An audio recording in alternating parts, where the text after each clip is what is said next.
Hello students, एक बार फिर से स्वागत है बेटा तुम्हारा अपना channel P Khatri mathematics classes पे। आज का जो हमारा टॉपिक है वो है class 10th maths NCERT chapter 6 triangles exercise 6.2 solution.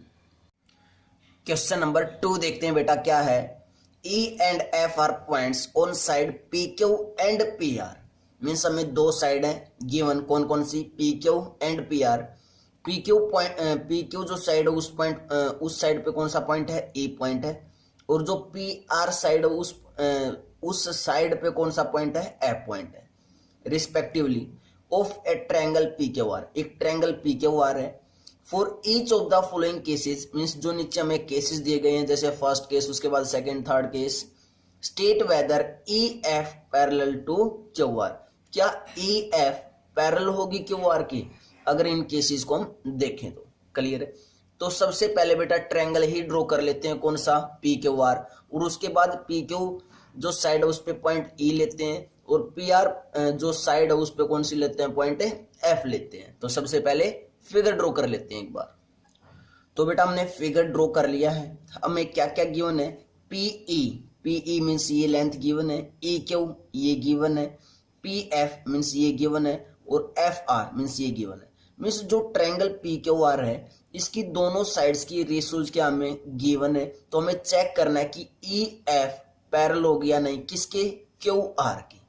Parallel कब होगी, अगर इन दोनों साइड्स की रेशियोज क्या आई, इक्वल आ गई, तो हम क्या बोल सकते हैं, कन्वर्स ऑफ बीपीटी थ्योरम से, कि ये दोनों जो लाइंस हैं ई एफ वो क्या हो जाएगी, क्यू आर के पैरेलल हो जाएगी। किससे, कन्वर्स ऑफ बीपीटी थ्योरम से। क्लियर है।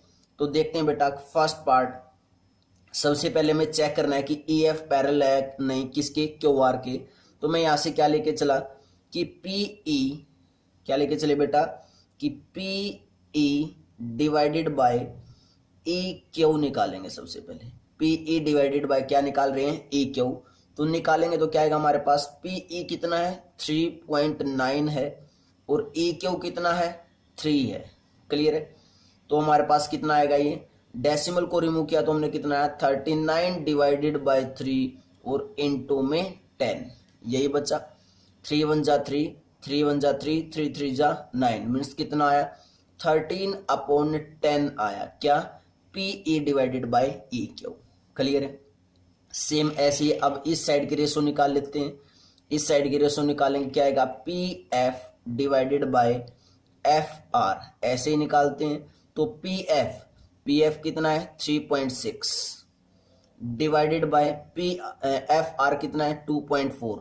डेसिमल रिमूव करेंगे तो ऊपर भी 10 आएगा, नीचे भी 10 आएगा, तो 10 से 10 क्या हो जाएगा, कैंसिल आउट, मीन्स कितना बचा, 36 डिवाइडेड बाय 24 बचा। क्लियर है। इसको कट आउट कर लो, 3 से कट आउट कर लो, 3 1 जा 3, 3 2 जा 6, और 3 8 जा 3 6 जा बेटा, 3 8 जा, 3 9 जा, मीन्स 3 8 जा पे 24। उसके बाद 4 पे कट आउट हो रहा है, 4 2 जा 8, 4 3 जा 12, मीन्स कितना आया, 3/2 आया। Means P F divided by F R 3/2 आया।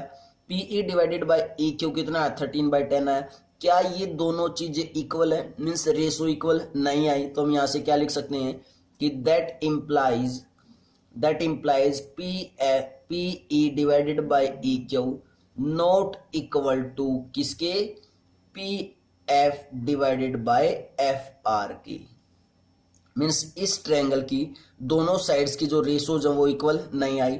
और जब रेशोज ही इक्वल नहीं है तो क्या ई एफ क्यू आर के पैरेलल होगी, नहीं होगी। तो हम यहां से क्या बोल देंगे, that implies EF does not divide the sides PQ and PR of triangle PQR in the same ratio में डिवाइड नहीं कर रहा। और जब सेम रेशो में डिवाइड नहीं कर रहा तो लास्ट में क्या लिख देंगे, therefore EF is not parallel to parallel to Q R, तो ई एफ क्यू आर के पैरेलल नहीं होगी। क्लियर है? कैसे निकालना है? जो हमें गिवन दे रखा बेटा उसी की पहले ट्रायंगल जो हमें गिवन है उस ट्रायंगल का P F divided by E Q हमने साइड निकाली, मीन्स रेशो निकाली, फिर इस साइड की रेशो निकाली, फिर हमने चेक किया कि दोनों रेशो अगर इक्वल होती तो ई एफ पैरेलल हो जाती क्यू आर से, किसकी हेल्प से? कन्वर्स ऑफ बीपीटी थ्योरम से। क्लियर है? अगर इन दोनों रेशोज इक्वल नहीं आई, अगर रेशो इक्वल नहीं आएगी तो बेटा हम नहीं बोल सकते यहां से कि ई एफ पैरेलल होगी किसकी? क्यू आर की। तो हमने क्या लिखा कि E F is not parallel to Q R. Clear बेटा यहां तक? नेक्स्ट पार्ट करते हैं, सेकंड पार्ट। सेकंड पार्ट देखते हैं बच्चों, क्या दिया हमें? पी ई की वैल्यू दे दी, क्यू ई की दे दी, और पी एफ की और आर एफ की, मीन्स ट्रायंगल की इन सभी साइड्स की वैल्यू दे दी। तो सेम अब की बार भी क्या करेंगे? P E divided by E Q निकालेंगे, same P F divided by F R निकालेंगे। अगर इन दोनों साइड्स के रेशोज इक्वल आ पाई तो हम क्या बोल देंगे? क्या बोल देंगे बेटा कि ई एफ पैरेलल है किसके? क्यू आर के। और अगर साइड्स की रेशोज इक्वल नहीं आई तो हम क्या बोलेंगे कि E F are not parallel to Q R. Clear है? तो देखते हैं बेटा, P E divided by E Q निकालेंगे, P E is 4 divided by E Q is कितना है? 4.5। क्लियर है? डेसिमल रिमूव किया तो ऊपर कितना बना? ऊपर 10 जाएगा तो 4 इंटू 10 डिवाइडेड बाई 4/5। क्लियर है? किस पे कट आउट हो रहा है बेटा? ये 5 पे, तो 5 2 जा 10, 5 9 जा 45। उसके बाद कट आउट नहीं हो रहा तो कितना आ चुका है? 4 2 जा 8 divided by 9, means P E divided by E Q कितना आ चुका है? 8/9। सेम ऐसे ही क्या निकालने वाले हैं अब? P F divided by F R निकालेंगे। तो P F is 8 centimetre divided by F are, या बोले एफ आर बोले या फिर आर एफ बोले, कितना है? 9 है। चेक कर लो बेटा, दोनों साइड्स की रेशोज क्या आ चुकी हैं? इक्वल आ चुकी हैं। तो यहां से हम क्या लिखेंगे? That implies P E divided by E Q equal to P F divided by F R. दोनों ही साइड्स की जो रेशोज थी वो हमारे पास क्या आ चुकी हैं बच्चों? इक्वल आ चुकी हैं। और जब रेशोज इक्वल आ जाएं तो हम कन्वर्स ऑफ बीपीटी थ्योरम से क्या बोल सकते हैं? क्या बोल सकते हैं कि जो ई एफ थी, जो दो साइड्स को डिवाइड कर रही थी सेम रेशोज में, वो ई एफ पैरेलल होगी किसके? Third side of a triangle. और third side of a triangle कौन सी है? क्यू आर है। तो हम यहां से क्या लिखेंगे? दस ई एफ डिवाइड्स, जो ई एफ है वो क्या कर रही है? डिवाइड्स किसको? साइड्स। कौन कौन सी side? P Q and P R of triangle P Q R. Triangle P Q R की पी क्यू और पी आर साइड को ही क्या कर रही है? डिवाइड कर रही है किसमें? सेम रेशो में। इन द सेम रेशो में डिवाइड कर रही है। और सेम रेशो में डिवाइड कर रही है तो हम यहां से क्या लिख देंगे? Therefore the converse of BPT theorem, the converse of basic proportionality theorem, basic proportionality theorem,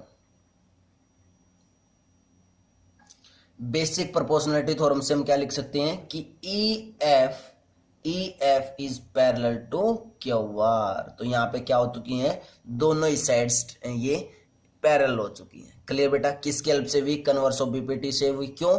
क्योंकि दोनों साइड ट्रायंगल की दोनों साइड्स की रेशोज क्या आ चुकी हैं? इक्वल आ चुकी है। अगर दोनों साइड्स की ट्रायंगल की दोनों साइड्स की रेशोज अगर इक्वल आ जाए तो हम बीपीटी से क्या बोल सकते हैं कि ई एफ पैरेलल है क्यू आर की। क्यों?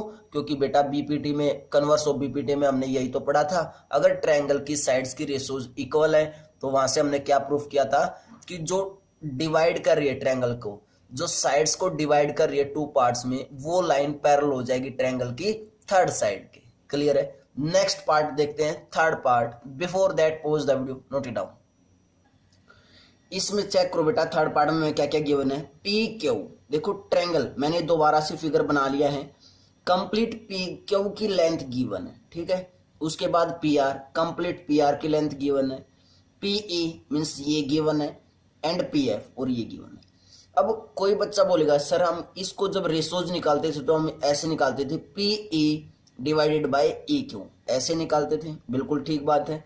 बीपीटी थ्योरम में ये ई एफ डिवाइड करती थी इसको कैसे, P E divided by E Q और P F divided by F R, P F divided by F R ऐसे लिखते थे।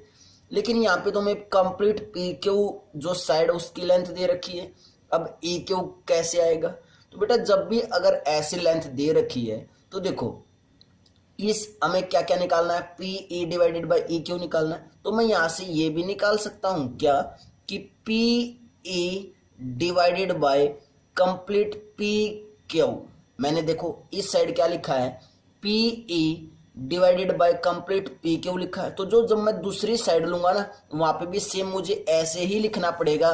पहले क्या लिया मैंने, ये वाला हाफ पोर्शन, तो मैंने लिखा पी एफ डिवाइडेड बाय, उसके बाद क्या लिखा था कंप्लीट पी क्यू लिखा था, तो इस साइड भी मैं क्या लिखूंगा पी आर लिखूंगा। ऐसे कर सकते हैं, बस ध्यान क्या रखना है कि जैसे हमने फर्स्ट साइड ली है, फर्स्ट साइड की जैसे रेशो लिखी है सेम ऐसे ही सेकंड साइड की भी रेशो ऐसे ही लिखनी है। क्लियर है। तो निकालते हैं P E divided by E Q. P E कितना है 0.18 divided by P Q is 1.28। Clear है। दोनों जब डेसिमल रिमूव करेंगे तो 100 आएगा, ऊपर भी और नीचे भी वो क्या हो जाएंगे एक दूसरे से कैंसिल आउट, मीन्स कितना बचा 18/128 बचा। क्लियर है। कैंसिल आउट करेंगे 2 से, 2 9 जा 18, 2 6 जा 12, 2 4 जा 8। उसके बाद ये कैंसिल आउट नहीं हो रहा है तो कितना है हमारे पास 9/64 आया। सेम ऐसे ही P F is 0.36 divided by P R is 2.56। Same decimal remove करेंगे तो 100 ऊपर 100 नीचे वो क्या हो जाएंगे एक दूसरे से cancel out, means 36 divided by 256 आया। क्लियर है। 2 से कैंसिल आउट करेंगे 2 1 जा 2, 2 8 जा 16, 2 1 जा 2, 2 2 जा 4, 2 8 जा 16। उसके बाद फिर से 2 पे जा रहा है, 2 9 जा 18 और 2 6 जा 12, 2 4 जा 8, मीन्स कितना आया 9/64 आया। चेक कर लो दोनों साइड्स की जो रेशोज आई हैं वो क्या आई हैं इक्वल आई हैं। अगर इक्वल आई हैं तो हम लिख सकते हैं क्या लिख सकते हैं यहां से कि 10 ई एफ जो ई एफ है डिवाइड्स, वो क्या कर रही है डिवाइड कर रही है किसको साइड्स पी क्यू को और पी आर को, and P R of triangle P Q R in the same ratio में डिवाइड कर रही है। क्लियर है। तो हम यहां से क्या लिख देंगे therefore the converse of BPT theorem, the converse of BPT theorem लिखो या फिर थैलेस थ्योरम भी लिख सकते हो, the converse of Thales theorem, क्योंकि बीपीटी का दूसरा नाम क्या बच्चों थैलेस थ्योरम है। क्लियर है। क्या हो जाएगा कन्वर्स ऑफ थैलेस थ्योरम से अगर रेशोज इक्वल है तो ये ई एफ पैरेलल हो जाएगी किसके क्यू आर के, तो E F parallel to Q R, ये हमने प्रूव करना था, हैंस प्रूव। क्लियर बेटा। काफी अच्छा क्वेश्चन है थर्ड क्वेश्चन। क्लियर बेटा। तो बहुत ही अच्छा पार्ट था ये थर्ड पार्ट, और सेकंड क्वेश्चन में हमने तीनों ही पार्ट्स किए, लेकिन थर्ड पार्ट में हमने क्या नया सीखा कि जब रेशोज को अगर हम लिख रहे हैं बीपीटी क्या कहती है कि P F divided by E Q लिखो, लेकिन ये सेम बीपीटी ही बोलती बेटा जो इस साइड रेशो लिए वही दूसरी साइड की रेशो लेनी है। अगर हमने यहाँ पे क्या लिया है P E divided by P Q लिया है तो सेम दूसरी साइड भी ऐसे ही लेना पड़ेगा, P F divided by P are लेना पड़ेगा। क्लियर है। क्लियर बेटा। तो बहुत ही अच्छा क्वेश्चन था। नेक्स्ट क्वेश्चन करते हैं question number 3। Before that pause the video, note it down.